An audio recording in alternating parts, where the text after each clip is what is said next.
Bipolar disorder can be a crippling mental illness, and some patients don't always feel better on traditional medications. Ahead in our Health Beat, why some patients swear by a made in Alberta supplement, and now new research appears to back it up.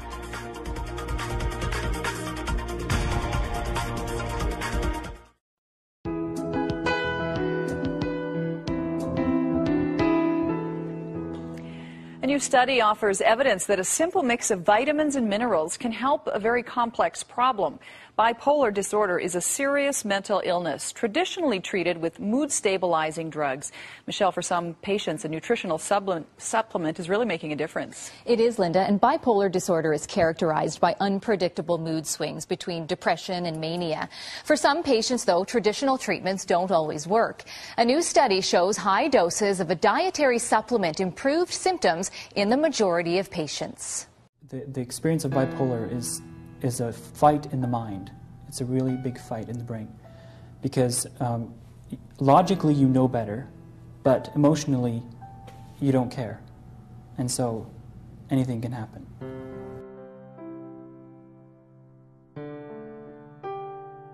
In the beginning, when I first started to notice symptoms, I was in public school, and I had just come from, the whole family had just moved from Mexico, the Mennonite colony in Mexico, and we moved to Ontario, Canada, and none of us spoke any English, so it was very difficult. But we had to go to school, to a public school, and then learn English, and it was difficult because I got picked on a lot, and so I immediately started to have symptoms of depression. And even though I was only there for a year and a half, the depression never went away. And I was about 15, and I started having manic episodes. My siblings started calling me weird because of weird behavior. And I wasn't very extreme manic, but definitely noticeable. And it was, at times, I would be the happiest person ever, and I'd be able to make an entire room full of people laugh for an hour. And then all of a sudden I'd be so depressed or anxious that I couldn't talk to anyone. I didn't want to talk to anyone. And it would be very difficult. And I always thought it was my fault. I always tried to understand what am I not thinking that I should be thinking in order to control my thoughts. I was finally diagnosed when I was 23. My symptoms had gotten pretty serious, especially the anxiety. It got to the point where I had constant headache because the muscles in my neck were so tense that I just couldn't function. And so I had to see a physical therapist, but it didn't, it helped temporarily. And so eventually I saw a doctor, a psychiatrist, and I explained my symptoms to her, and she said, well, I think you have depression and compulsive anxiety. And so she gave me sertraline, which is, I guess, the same thing as Zoloft. And I immediately got manic, very manic, and I hardly slept, but it was great fun. I wasn't depressed anymore. And so, when I went back, she said, you have bipolar, and she said, how do you feel about that? And I thought to myself, well, this is exciting, because this means that not only is it not my fault that I'm having these miserable experiences, but also there's a solution to the problem.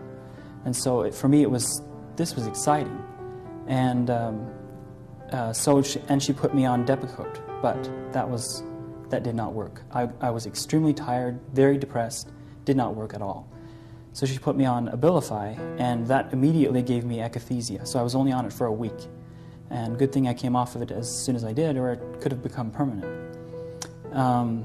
But akathisia is a very, very fine tremor in the muscles, which is extremely uncomfortable. It's so uncomfortable, it's almost painful. And after that, she put me on a Trileptal, which worked for a little while.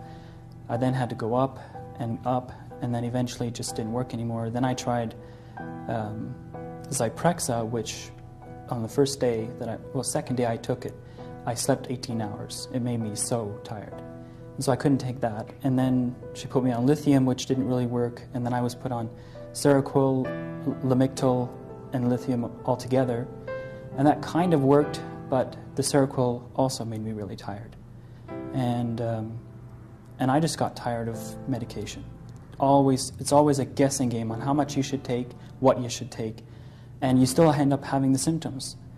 And so it was just such a miserable experience.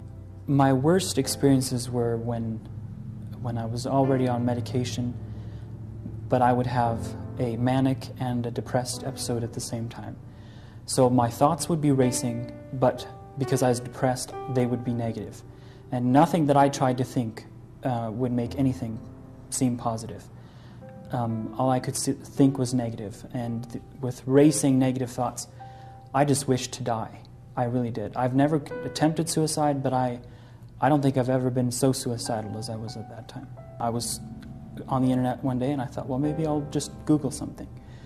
And I Googled natural health remedies for bipolar on YouTube. I was just thrilled. I thought, this is good news. So I ordered it and immediately started on it, and slowly came off my medication and did better that spring than I ever did. Never ever have I had such a stable life, because I'm a rapid cycling bipolar, so that's anything that stresses me out or overwhelms me can throw me into a cycle.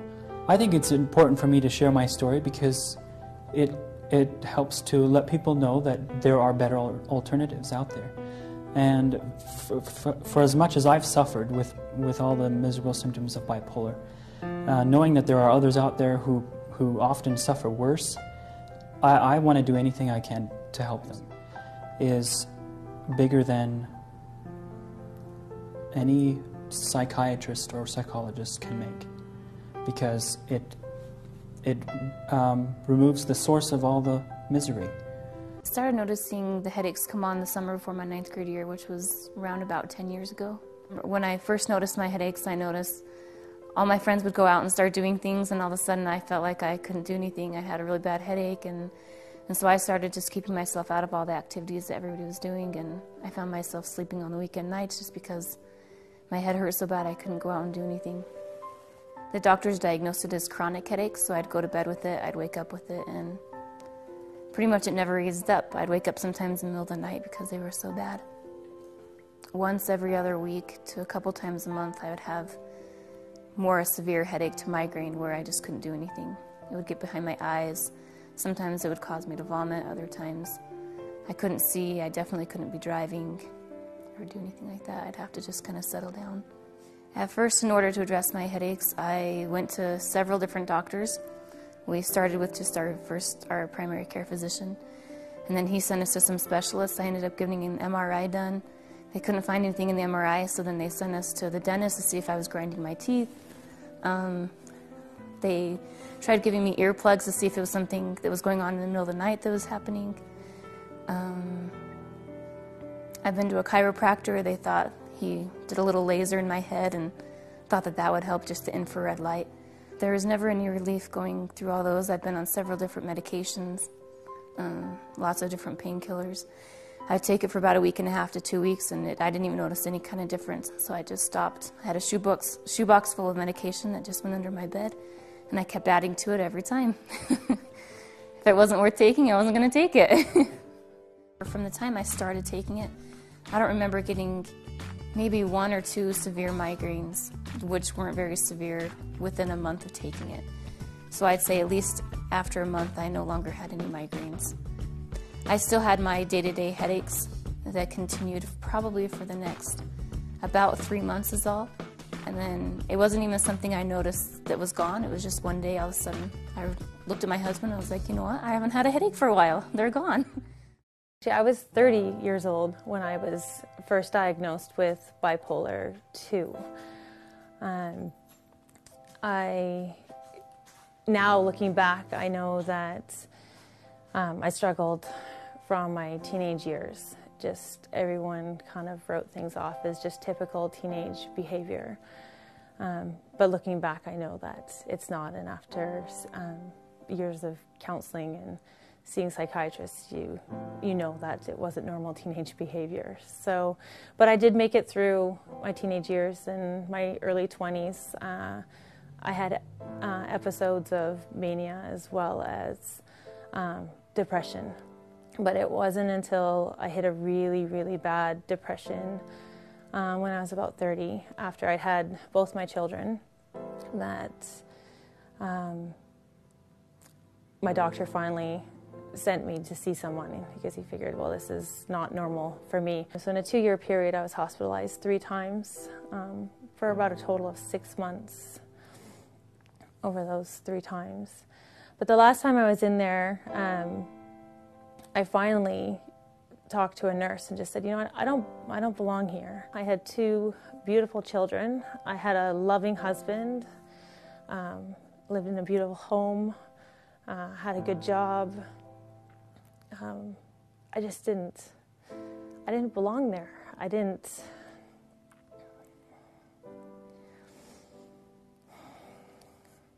It just wasn't the place to get well for me. I asked the nurse, I said, okay, I don't belong here. I can't come back here. You know, how do I get better? Because these medications aren't working, and I believe they made my condition worse. I 100% believe that the medications made my condition way worse than before I was medicated. And so she sat down with me and she went through diet and nutrition and vitamins and other things that could help me on my way to wellness. And so that was kind of the first seed that was planted, that there had to be a natural way to deal with mental illness. November of 2007 that I started on the program and started to go off my medications, and at that time I think it was on 6 different medications. So it was a long process. Well, I guess now looking back, it wasn't. It seemed like it was a very long process. It was probably about 3 months. In January 2008, at the end of the month, I was completely off my medications, my prescription medication. It took a while to realize that when things were bad, it was like a day and then things got better, or it was 2 days and then things got better. I think there's always that fear there that once you have a bad day, it's going to last forever again. And it's the moment you realize that, you know, it's just a day or 2 days or maybe an hour kind of thing now that that you're better. I remember Christmas morning and the kids got up and we heard them run down the stairs and then run back up and, Mommy, Daddy, Santa came. And I was excited for the first time in years, since I don't know if ever, maybe with my kids, that I was excited and I jumped up and I ran downstairs and I was excited and I turned to my husband and he looked at me and it's like he knew. Like I was feeling joy at an appropriate moment. And yeah, I think we knew everything was going to be okay. And everything's been okay. For Tony and David,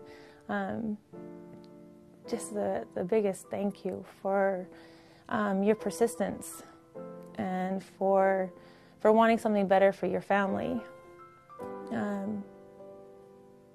You know, to find something that would work, that would be life-changing for your family, but then now to reach out to so many people. At the age of 20 years, in the spring of 2001, I began to suffer with auditory hallucinations. I heard voices, extremely negative voices. They were at me all day long. I developed a fascination for knives, axes, and weapons. I was experiencing fits of uncontrollable rage, physically striking out at family members.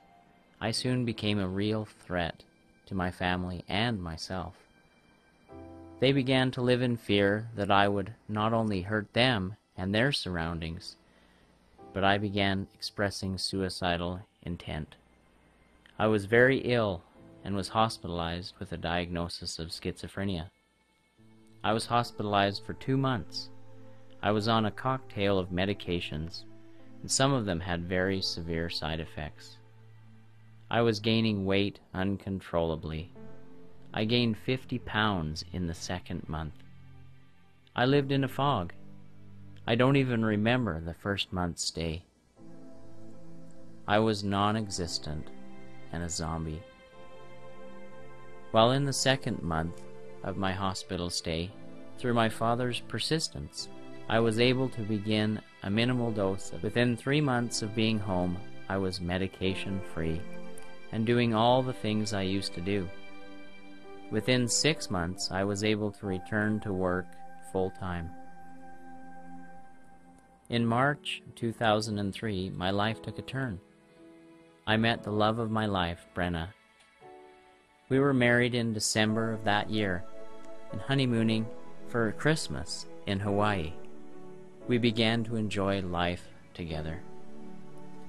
Brenna and I now have 3 daughters and a 4th on the way. The girls are healthy, bright, happy, and advanced for their ages. All of them scored highest on APGAR scores as babies. We'd love to travel as a family. Recently we took a train across Canada and back to visit the girls' great-grandmother and great-great-grandmother. If you were to ask our oldest daughter, she would tell you her favorite part of the trip was the desserts. We do all the things a normal family does. We go swimming, fish at the local pond, go for walks, to play in the park. We love to read together, whether it is the scriptures or the newest storybook.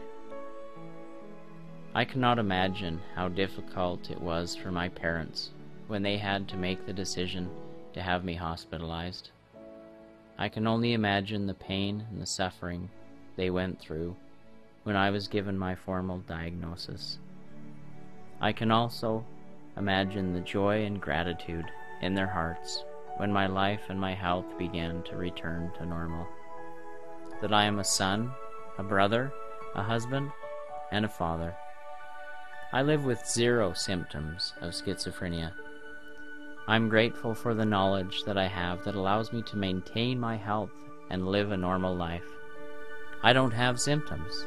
I don't have racing thoughts. I don't hear voices any longer, and I don't see things. People take their health very seriously when they have not had their health. When they regain their health with something as simple but impactful as nutrition, they don't want to lose it. When you don't have your health, you definitely don't have much.